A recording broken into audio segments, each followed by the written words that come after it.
আমরা এখন আছি এশিয়ার বৃহত্তম শিমুল বাগানে, যা কিনা সুনামগঞ্জে অবস্থিত। এই বাগানে শত শত শিমুল বাগান আর অনেক পর্যটক আসছে এই বাগান দেখতে। যদিও এখন বাগানে ফুল নেই, তবে গাছগুলো দেখতে অনেক সুন্দর লাগতেছে। ফেসবুকে, ইউটিউব শর্ট এবং ইনস্টাগ্রাম রিলসে অনেকবার এই শিমুল বাগানে ভিডিও দেখেছি। ভিডিওতে যেরকম সুন্দর, শিমুল বাগান বাস্তবে এর চেয়ে বেশি সুন্দর। ঠিক হচ্ছে যে হাওর এবং অনেক বড় বড় পাহাড়, মানুষ আনাচে কানাচে ছড়াই আছে। এক সময় এই পুরো এলাকা লাল শিমুল ফুলে ছেয়ে যায়। তখন দূর থেকে দেখলেই মনে হয় প্রকৃতি যেন নিজের হাতে লাল রঙের এক বিশাল কার্পেট বিছিয়ে দিয়েছে। জায়গাতে আবার ঘোড়া আছে, আপনারা আবার চাইলে ঘোড়ার উপরে উঠে শিমুল বাগান দেখতে পারেন। আমি হেঁটে হেঁটেই দেখতেছি, কারণ আমার কাছে হাঁটতেই ভালো লাগতেছে। এই জায়গাতে অনেক অনেক পর্যটক আসে প্রতিদিন, এবং এই বাগানকে ঘিরে অনেকে ব্যবসা বাণিজ্য করে থাকে। ওইদিকে দোলনা আছে, এই সাইডে আবার ঘোড়া আছে, আপনারা চাইলে ঘোড়ার রাইড নিতে পারবেন। দিকে যে যাচ্ছি আর যাচ্ছি, এরপরও শিমুল বাগান যেন শেষ হচ্ছে না। আমার কাছে শুনে এটা ভালো লাগছে যে এশিয়ার বৃহত্তম শিমুল বাগান হচ্ছে যে আমাদের বাংলাদেশে, এবং এটা যে এত সুন্দর হবে ওটা কখনো ভাবিনি।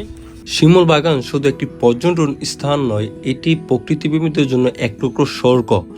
সকাল কিংবা বিকাল যেই সময় আসুন না কেন, প্রকৃতির সৌন্দর্য আপনাকে মুগ্ধ করবে।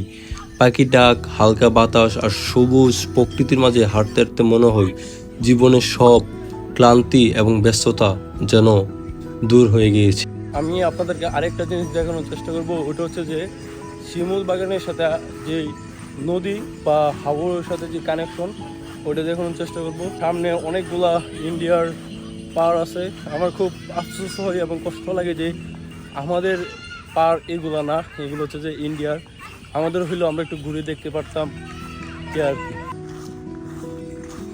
শিমুল বাগান আসলে অনেক সুন্দর এবং দেখার মতন একটা জায়গা। যেহেতু অনেক এখানে গাছ আছে, সেহেতু এখানে শিমুল গাছ ছাড়া অন্য কিছু দেখানো মানে খুব কষ্ট, এবং একই জিনিস বারবার। তবে এখানে আসলে একটু ঘোরাফেরা করা যায়, একটা সুন্দর একটা সময় কাটানো যায়, বন্ধুদের সাথে আড্ডা দেওয়া যায়, এবং এটা খুব ভালো লাগার একটা বিষয়। আমরা চলে আসছি শিমুল বাগানের আরেক প্রান্তে, যেখানে কিনা পাহাড়গুলো দেখা যাইতেছে। এইগুলো সম্ভবত ইন্ডিয়ারই পাহাড়।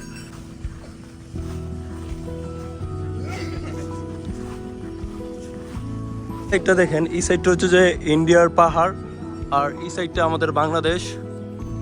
খুব সুন্দর, কি বলবো, যেটা কিনা ভাষায় প্রকাশ করার মতো না। এখানে আসলে চারপাশে এত সুন্দর, এত নীরব, আসলে যে কারোরই মন ভালো হয়ে যাবে। ভিডিওতে হয়তো সব সৌন্দর্য দেখানো যাবে না। যারা প্রকৃতিকে ভালোবাসেন, প্রকৃতির সৌন্দর্য উপভোগ করতে চান এবং অনুভবও করতে চান, তারা একবার হলেও এই জায়গাটা ঘুরে যাবেন।